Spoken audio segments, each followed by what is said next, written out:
जब हम shark tank पे गए थे उससे पहले I think per month we were doing close to between around 1.5 to 1.8 CR a month at the time, and post Shark Tank that number reached up to upwards of 3 crores for us in a month.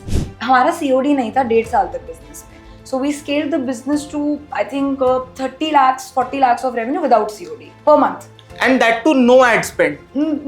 25 lakhs तक नहीं था, मतलब 10 lakhs तक हमने no ad spend से कर लिया था into after the episode airing, and I think I've learned a lot. I've changed as a person. They've like really एक मतलब molding होती है ना किसी early stage entrepreneur की, from like not understanding basic foundational things to really understanding everything in depth. I think I've learned it with them, and all thanks to them for sure.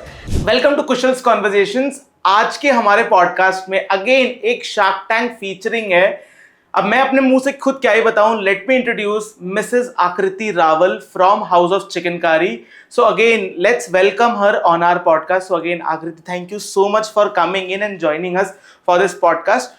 फटाफट अपने आप को introduce करिए and obviously your brand, कौन हो आप और क्या करते हो.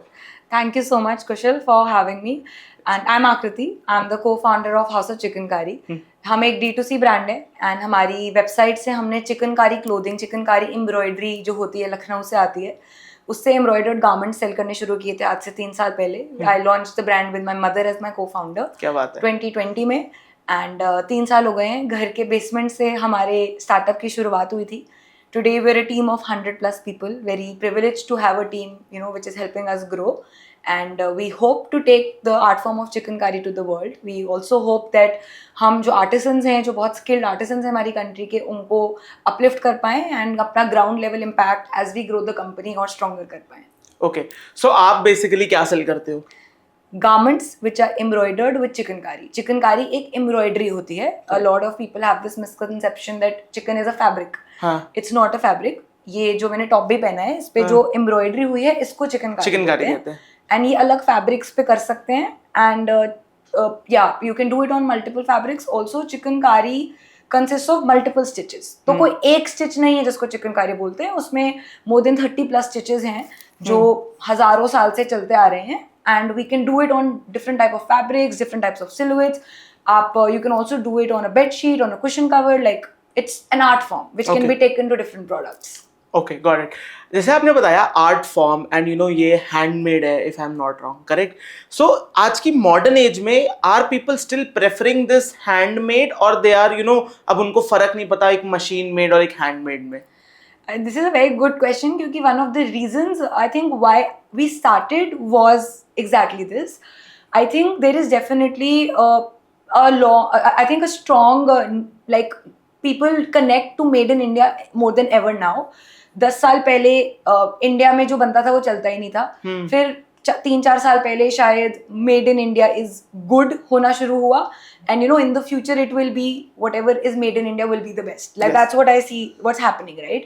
And so I feel Indian products or made in India के लिए तो एक definitely market is growing now. People prefer that. The younger generations, millennials, Gen Z, they really trust Indian brands, which was not the case before. Secondly, I think if you talk about the art form, तो उससे I think लोगों को I think एक connect feel होता है अपनी root से, but उनको वो art form को अपने format में देखना है. उनको उसको ई-कॉम में देखना है बिकॉज दे शॉपिंग ऑनलाइन. उनको उस सिलुएट्स में देखना है. Silhouettes by mean designs like top, shirt, dress. अगर लाइक स्टार्ट इसलिए हुआ था क्योंकि मेरी मॉम और दादी के अलावा मैंने जिंदगी में कभी नहीं सुना था कि चिकनकारी कहाँ होती है, कैसे होती है, कौन पहनता है. And when I came across this idea, that is another story, but in short that when I came across this idea I realized that why does a 25-24-year-old like me never think of getting chikankari. मतलब मुझे क्यों नहीं लगा कि मेरे पास कुछ चिकनकारी अपने wardrobe में होना चाहिए. And that really resonated with me. And I thought because ये online नहीं मिलता है, तो I went and searched. कुछ भी नहीं. Like there were 1 or 2 brands but unorganized again. So then I was like अच्छा अब मैं इनकी वेबसाइट पे भी जा रही हूँ तो मुझे सिर्फ कुर्ता मिलता है. Like there is not the product I want. Why are people not taking it in a younger format, younger designs? क्योंकि अगर मुझे obviously अपने फॉर्मेट में मिलेगी वो चीज, so as a young audience I I'll will watch buy it. it. So that was the gap I thought when we started 3 years back, वो gap था. And chicken-kari industry has really grown in the last 3 years. बहुत online players आए हैं, तो I think लोगों की awareness काफी बढ़ी है. And काफी लोगों ने ये younger dresses, western wear silhouettes भी अब start कर दिए. So I see the art This form has now growing. becoming more relevant for the younger audience. Okay, perfect, got it. So अब चलते हैं आपके as you were featured on Shark Tank season 2. तो थोड़ी shark tank की story पे चलते हैं. Like before going to Shark Tank आपके सेल्स नंबर क्या थे, after Shark Tank sales number क्या है, अभी आप कितना कर रहे हो, what is the vision and the purpose of brand that you are building? तो जब हम शार्क टैंक पे गए थे उससे पहले I think per month we were doing close to between around 1.5 to 1.8 CR a month at the time, and that was the highest, like the you know we had done basically in a month. And ऐसे नहीं कि वो regular चल रहा था, on and off होते रहता है, but this was the highest. Post Shark Tank, that number reached up to upwards of 3 crores for us in a month. And that was obviously because of the episode airing, the publicity the brand got and everything. And ever since then I think we have really expanded into now different channels also. We are now listed on marketplaces. We were not listed before, so we've grown our team. We were before Shark Tank a team of 70 people, and now we're a team of 100 plus, around 115 people. And I think हमारे senior level की hiring बहुत ज़्यादा हुई है post Shark Tank. So it's been a year of full learnings. Currently the stage the business is in, we are really focusing on team building. We are really focusing on getting the right set of people. I think हमारी starting की journey जो थी 0 to 1, 1 to 10, all that was done pre Shark Tank. 10 to 100 started after Shark Tank, and इसके challenges भी अपने हैं. And we have to look at each challenge as a new thing, new phase, and हम अब उस challenge की team build कर रहे हैं जो अब हमें will take us to that number now. Okay, so Shark Tank के बाद आप कह सकते हो कि like 3x 5x हो गई monthly sales? 3x तो नहीं, मतलब 1.5 1.8 से आप मतलब 2x फिर भी बोल सकते हो. 2x हो गई, and वो आप अभी maintain कर रहे हो? Yeah, we've grown from there. Okay, so Shark Tank में आपने कितने funds उठाए थे? So we got 75 lakhs from Piyush and Aman both for 3.75%. Don't you think कि थोड़ा और कम हो सकता था? बिकॉज मैं आपके एपिसोड के कमेंट सेक्शन पढ़ रहा था, तो उसमें बहुत से लोगों ने लिखा हुआ था आपको 2% पे भी डील मिल जाती है. So do you regret giving that 1.75 extra?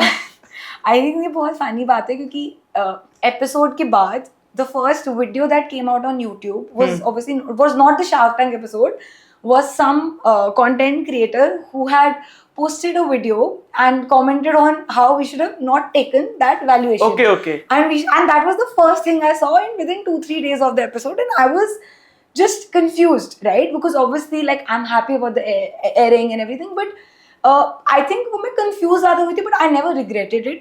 The reason I took the deal at the number that was like aired on the show is because I honestly really wanted Aman and Piyush, and I openly say that before going I wanted them, with no offense to anyone else. I just really resonate with the kind of entrepreneurs they are, so I like really wanted their help, and there was nothing negative about anyone else at all, but I wanted them both. And when they both decided to come together, I just in my head I forgot everything, and I thought if I'm getting this now, I'm willing to give whatever it takes, because for their mentorship. Yeah. So I was never in the valuation game, right? I was like, we were bootstrapped until then. We didn't even know when we'll be raising our first round. I didn't know anything about raising investments. Shark Tank happened in our life, and that's how we learned, okay, what is a pitch? How do you pitch? How do you prepare? So everything was very organic in our journey. And so I just needed the mentorship. That was my agenda कि मेरे को mentors मिल जाएंगे, अब यहाँ से आगे बढ़ने के लिए I need the guidance. So when they both came together, my mind just switched that, okay, now you have the guidance you need, just take it. मतलब ठीक है, ले लो. मतलब it's fine. There's no point. 1-2% से मेरी life में कुछ नहीं बदलेगा, but आप उनकी respect, you have to build that because you need them. That has a cost. मतलब ऐसे sharks को on board लाने के लिए. I never thought about 1-2% only. मतलब I feel कि in hindsight, honestly, when I think about it, if I would have given even more, क्योंकि मुझे वो दोनों चाहिए थे, and I got that, so I don't have any regrets at all. Shark Tank के बाद उन दोनों के साथ कैसा experience रहा?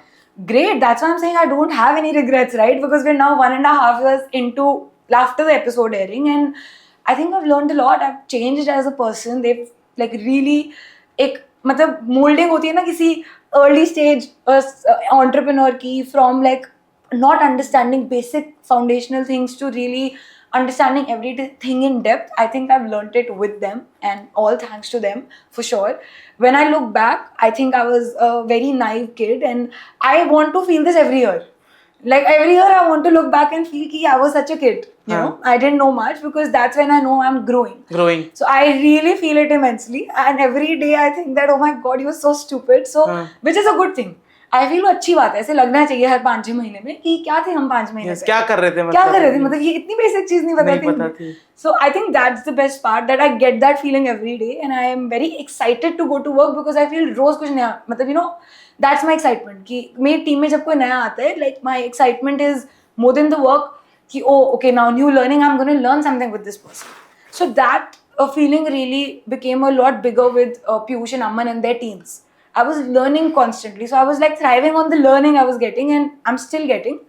So for sure, amazing. I think I'm so grateful. I have no words. Like my experience has been really good.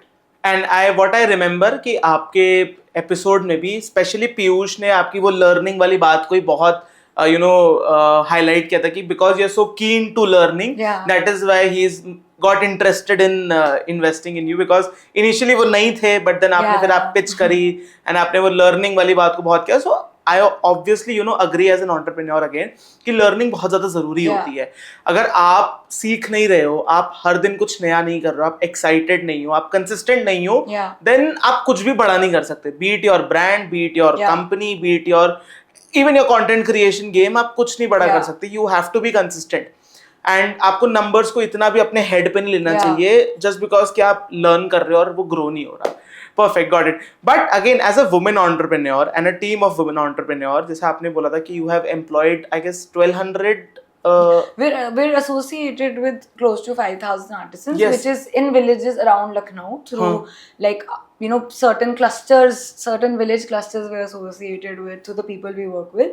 And in our office here in Delhi, we have 112 people, out of which close to 50-55% is women, and उसकी operation staff में हमारे पास बहुत women हैं. Okay, so as a woman entrepreneur, again coming back to my question, आपको विनीता और नमिता नहीं चाहिए थे?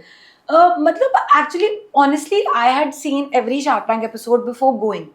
तो मेरे दिमाग में कभी भी ये bifurcation नहीं थी कि कोई women है या कोई men है. और आज भी obviously when I work, मतलब मेरे दिमाग में ये नहीं है कि मैं women entrepreneur हूँ तो मुझे कुछ additional advantages हैं या disadvantages हैं. I'm an entrepreneur first, and then I'm a woman. Yes. So I think वो bifurcation does not work, right? वो किसको rationalize कर रही हूँ मैं वो बोल के कि मैं woman entrepreneur हूँ, मेरी life बहुत difficult है, सबकी life बहुत difficult है, हर entrepreneur की. Everybody is grinding. Women may have different circumstances in life, but that doesn't take away from an entrepreneur's life being tough. एक you're a male entrepreneur, and अगर women की life tough है तो आप entrepreneurship करते हो, आपके भी challenges हैं. So I feel different challenges. Different है. तो that doesn't make any difference to the fact ना कि आपकी entrepreneurship journey easy है कि tough है. किसी की easy नहीं होती. सब everybody has a story. So I feel when I never looked at it like that. It's just that I resonated with the two people I wanted, and it was nothing, no offense to anyone. I feel the other three sharks have so much to add value. When I watch Shark Tank also, I learn from the three of them so much. I think Vinita is extremely clear in explaining any like financial terms, data. She's I agree. So quick on numbers. She's so clear. So I learned that from her. Anupam is the most knowledgeable person. Actual shark. I think Namita is the most humble. Like the way she portrays or says no to anyone. It's such a nice way that the person will take feedback more than feedback. A negative. So I feel that these things I learn from them also, and you watch and you learn, right? So ऐसे कभी कुछ नहीं था कि मुझे वो नहीं चाहिए. It was just like I resonated with two people more, and I'm sure the brands who are attached with them are doing. Namita का तो Rare Planet I think is one of the Rare Planet में उन्होंने invest किया था, is one of the case studies also for Shark Tank, one of the most successful exits. Yes. So I think everyone has something to learn from each and every shark that's there. So जैसे कि आपने बताया कि आप currently I'm hoping 3-4-5 CRs कर रहे होगे. Shark Tank पे भी जब आप गए थे तो 1.5 CR 1.8 CR कर रहे थे. आपने मार्केटिंग में एग्जैक्टली क्या किया फॉर अ क्लोथिंग ब्रांड? मतलब what worked for you in marketing for a clothing brand?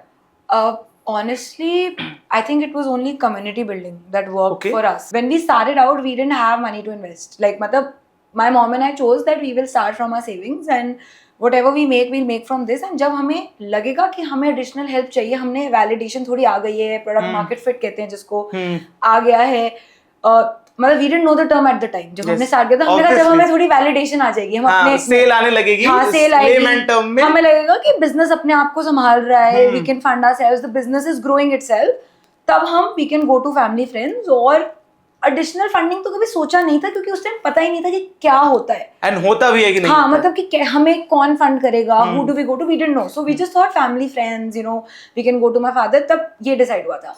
So when your resources in terms of finances are so limited as a D2C brand ना, तो आपके पास honestly जो freely आप कर सकते हो उसके अलावा कोई ऑप्शन भी नहीं है. एंड हमारे लिए Instagram as a platform was very important because our audience was there, women led millennials, you know, we're trying to target, and most women are today shopping from Instagram. Instagram, either organic reels or performance.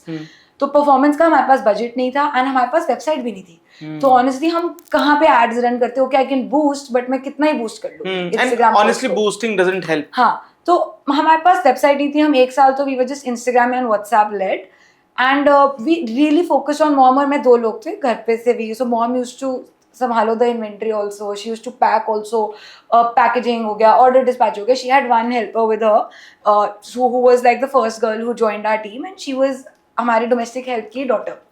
And उन्होंने हम 3 लोगों ने start किया, and so my job was shooting content also, putting it also, posting it also, dealing with customers also, making sure Excel sheet पे वो order भी डाल दो ताकि team like mom and you know Radhika they know.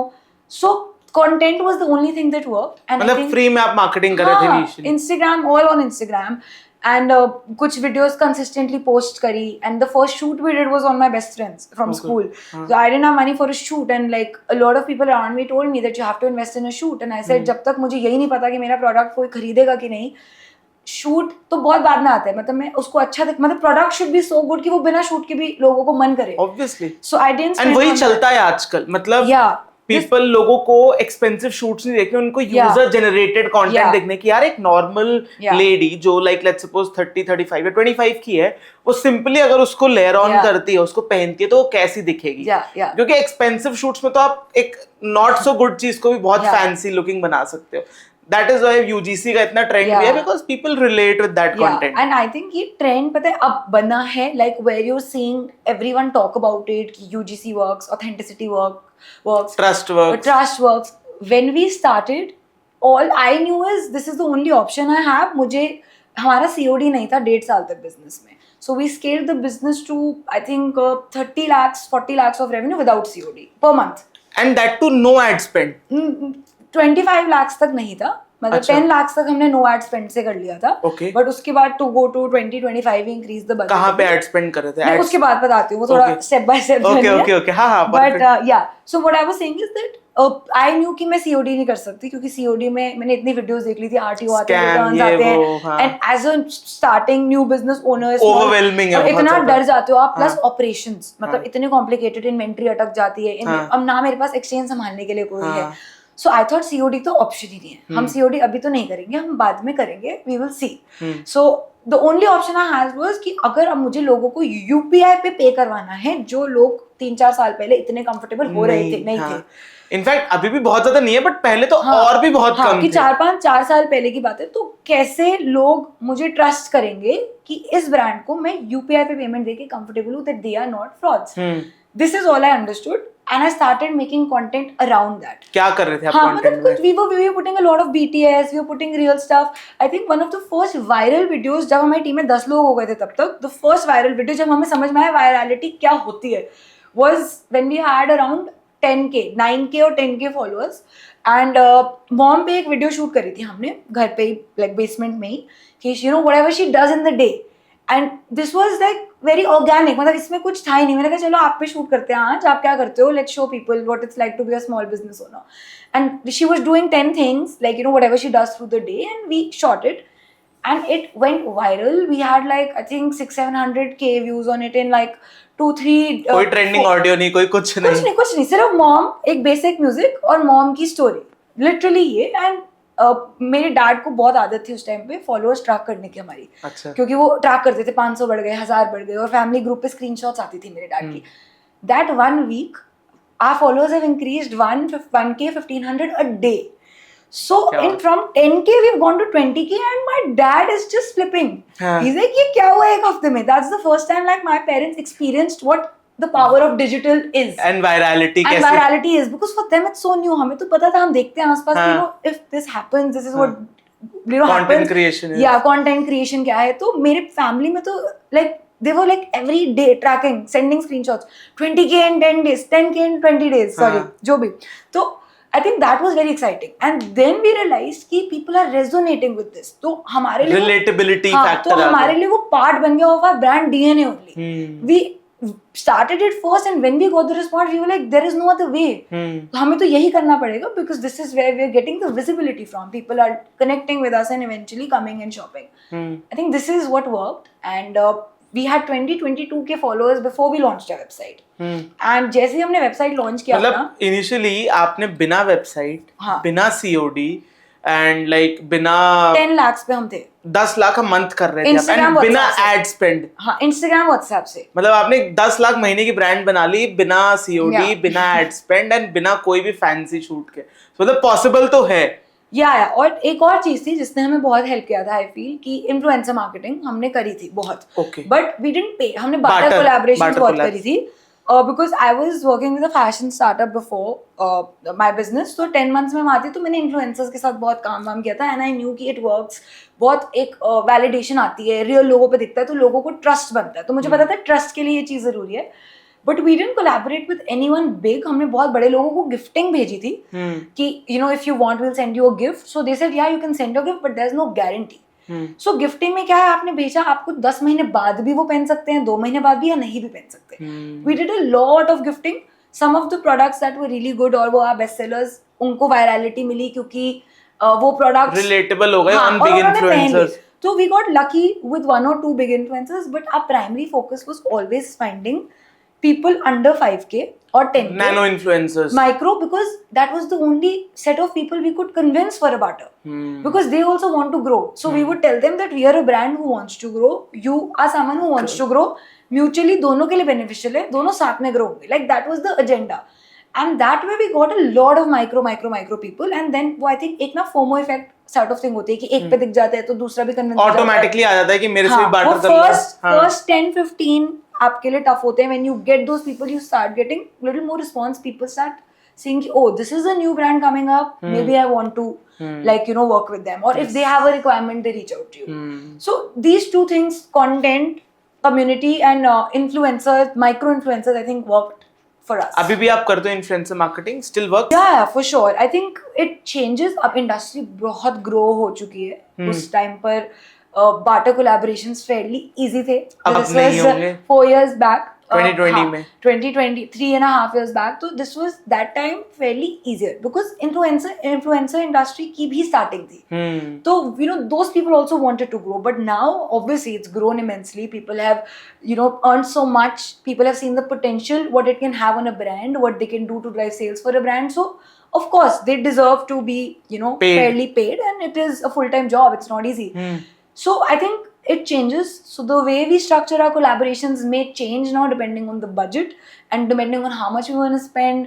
We still rely a lot on micro influencers, I feel, because I think it is more real, right? It doesn't seem staged. So we do that, but I think everything is we do have stock, like higher budgets now.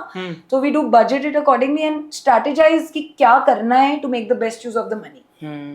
तो अब obviously change हो गया है, but I think जो मैं पहले भी बोल रही थी कि बिगेस्ट बेनिफिट था कि जब जून 2021 में 10 मंथ्स के बाद हमने अपनी वेबसाइट लॉन्च करी थी. एंड तब तक कोविड वेव 2 के बाद, बिकॉज हमें लगा कि एक दिन में आई थिंक 1 लाख के ऑर्डर्स मुझे आए थे एक दिन में इंस्टाग्राम व्हाट्सएप पे. और कुछ हमने सेल लगाई थी क्लियरेंस, बिकॉज थोड़ा डेड स्टॉक जो भी था, हमने कहा कि वी शुड क्लियर इट. मतलब अब क्या करें, तो we first time we put an offer and reels पे वो प्रमोट किया था कि ऑफर और समथिंग. वो रील्स लाइक यू नो उसके थ्रू ट्रैफिक आया. एंड 1 लाख ऑर्डर्स करने के लिए मुझे याद नहीं मैंने कितने लाइक लोगों से बात करी होगी. तो आप सोचो कन्वर्जन अगर 1-2% है, अगर 100 ऑर्डर फॉर एग्जांपल आए या 50 ऑर्डर आए इनटू लाइक यू नो उन 10x लोगों से मैंने बात करी है मैनुअली एक दिन में. WhatsApp, Instagram. Yeah. And my hands were tired, my neck was tired. Like I just didn't know कि I thought कि ऑब्वियसली एक्साइटमेंट थी, right? I am like enjoying, और बात करनी है मुझे, और कन्वर्ट करना है, because I am living it for the first time कि एक दिन में 1 लाख हो सकता है, तो मुझे मजा आ रहा है. But by the end of 16-17 hours of doing that, my body is physically drained. Yes. So that's the day I decided ki okay, like enough, build a website. This is not the way. Yes. Like the orders should come and I should focus on other things, building a team, and this is not something that is sustainable.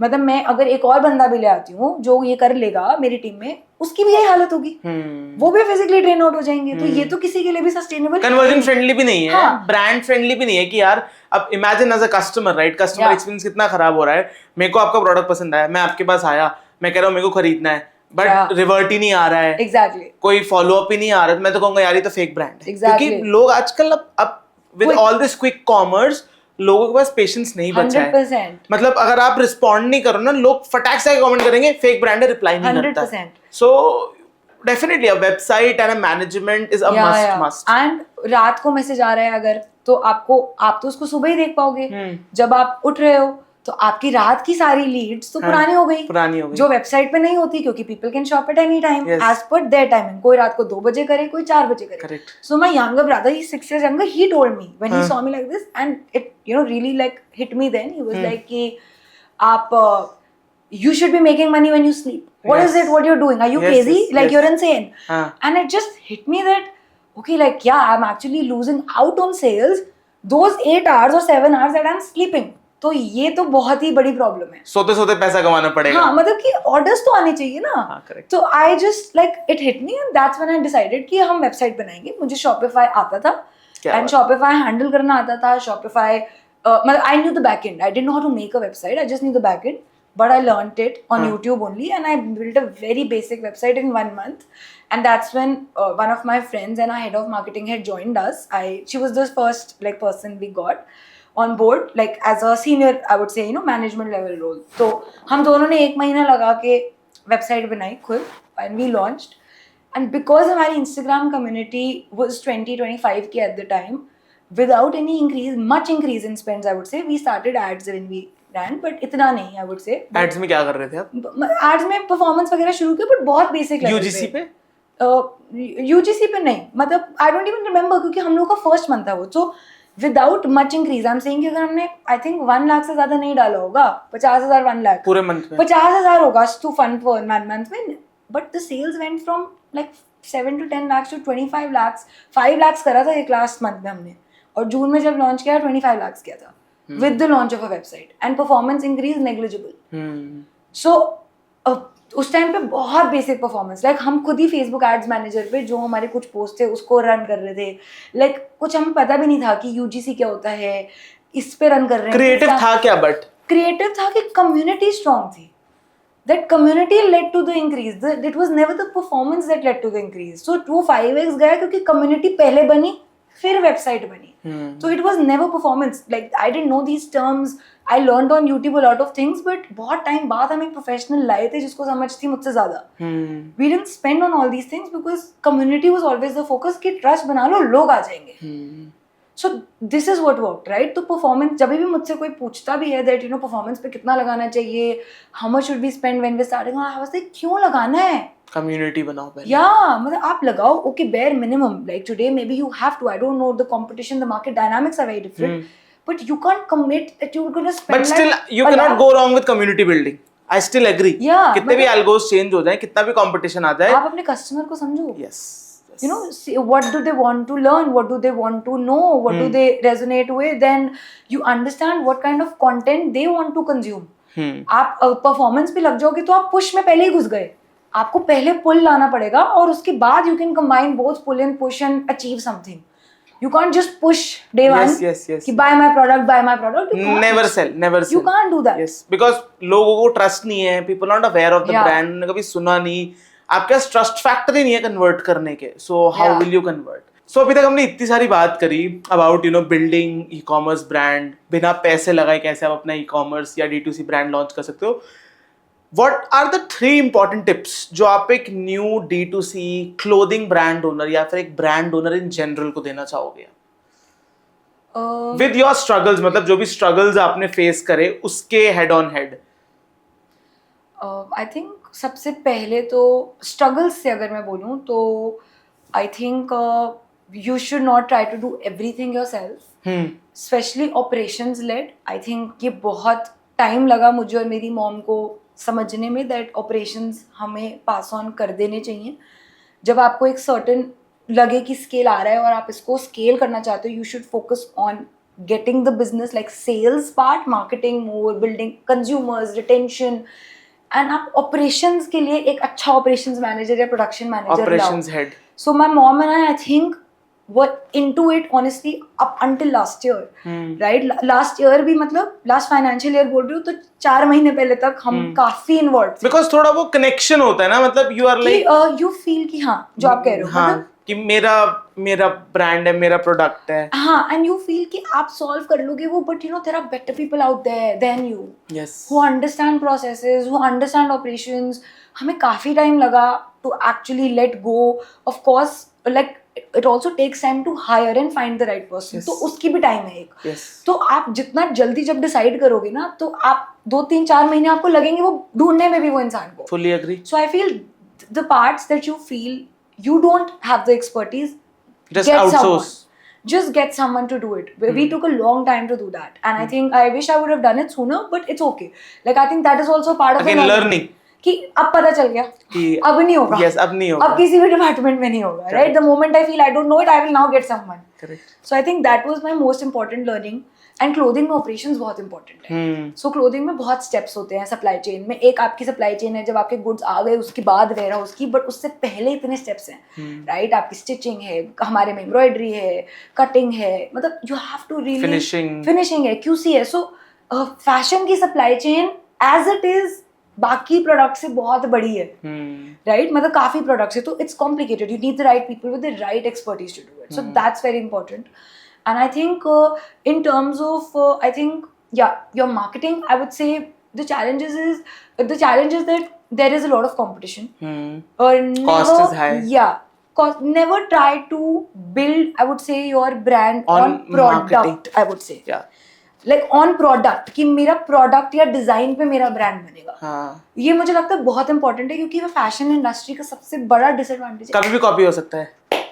Click off a second, yes. तो जब 10 साल पहले ये बात बहुत अलग थी जब सिर्फ स्टोर्स होते थे. yes. अगर किसी कंपेटिटर को कॉपी भी करना है तो उसको आपके स्टोर जाके, और हर स्टोर की कलेक्शन अलग है, हर कुछ कॉपी नहीं हो सकता. सही नहीं हो सकता. अब आपके सारे 1000 SKUs आपकी वेबसाइट पे हैं, आपकी मार्केट प्लेस पे हैं. वन क्लिक में आप स्क्रैप करके इमेजेस निकाल सकते हो. सो ये विजन बहुत जरूरी है कि मे बी आप स्टार्ट करो एक यूएसपी से. जैसे हम एक चिकनकारी नीश थे, right? So at the time जब हमने स्टार्ट किया अनऑर्गेनाइज था, तो ये हमारा एडवांटेज था कि हमने फर्स्ट स्टेप लिया जो ज्यादा लोगों ने उस टाइम नहीं लिया था, कि 2-3-4 प्लेयर्स थे तो एडवांटेज था कि good, picked up a niche, build the trust, okay.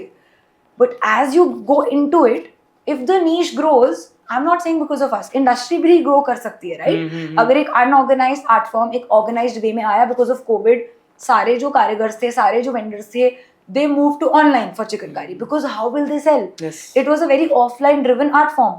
तो वो सब online गए तो कोविड में चिकनकारी का बूम आया. Now everyone who is launching, the first thing they will do is look at a big brand, and I'm not saying we were big, I'm just saying any big brand and copy क्योंकि वो एक मिल गया ना formula कि ये work कर रहा है तो सब वही करेंगे.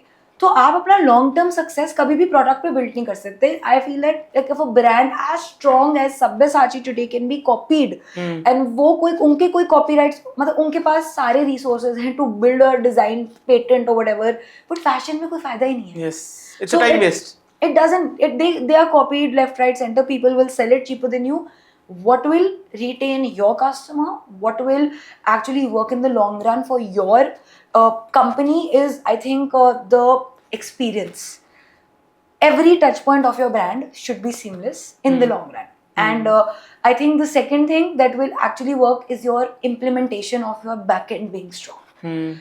And we are also learning that. ऐसे नहीं कि हमने कर लिया figure out. We are still figuring out a lot of things in that. But these are the two things I feel जहाँ पे किसी को भी फोकस करना चाहिए जब एक सर्टन वैलिडेशन, एक सर्टन स्केल आ जाए. और उसके बाद आप अपना दिमाग अब हटा के प्रोडक्ट से get a team for product, get a team for designs, but remove the attachment कि ये मेरा डिजाइन है, क्योंकि वो डिजाइन 4 महीने में किसी और को होने वाला है. 4 महीने का, यू नेवर नो, दूसरे दिन हो जाएगा किसी और.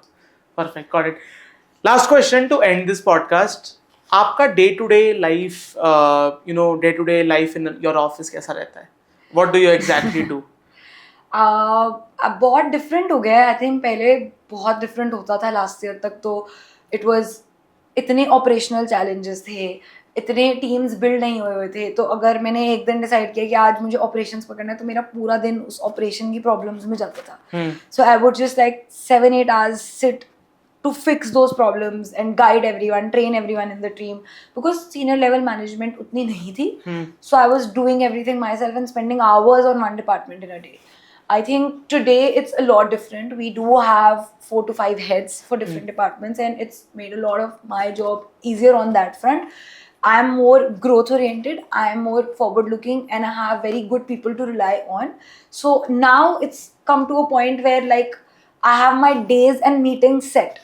Like I'm way more organized. मुझे पता है कि Monday मेरी इसके साथ मीटिंग है, Tuesday मेरी इसके साथ है, and I'm very organized. Like I like to know. I can't randomly just go without an agenda. So I've set that plan कि Monday मैं इस department के साथ, Tuesday इसके साथ, and I've kept 2 days free for myself, which is like my brainstorming days, or if I have something to cater to, if I want to like learn more, talk to someone new.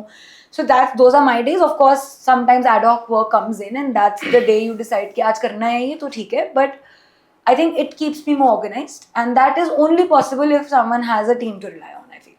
मतलब team building is important. It is the most important thing, I think. The most important thing. Perfect. So again, guys, that is it for today's podcast. Again, thank you so much, Akriti, for joining us in this podcast. अगर आपने हमारे clips वाले channel को नहीं subscribe किया है तो बिल्कुल भी मत भूलना उसको सब्सक्राइब करना, बिकॉज इस बड़े से पॉडकास्ट के छोटे छोटे क्लिप्स आपको वहां पे मिलेंगी काफी इंफॉर्मेटिव वे में. हाउस ऑफ चिकनकारी को चेकआउट करना मत भूलना. अगर आप एक वुमेन हो और आपको कुछ अच्छा एम्ब्रॉयडर्ड या फिर हैंडमेड गारमेंट्स चाहिए तो डेफिनेटली चेकआउट करना है इनको, एंड हमें इंस्टाग्राम और इनको भी चेकआउट करना मत भूलना. टिल देन मिलते हैं हमारे नेक्स्ट किसी इंफॉर्मेटिव पॉडकास्ट में. Take care and bye bye.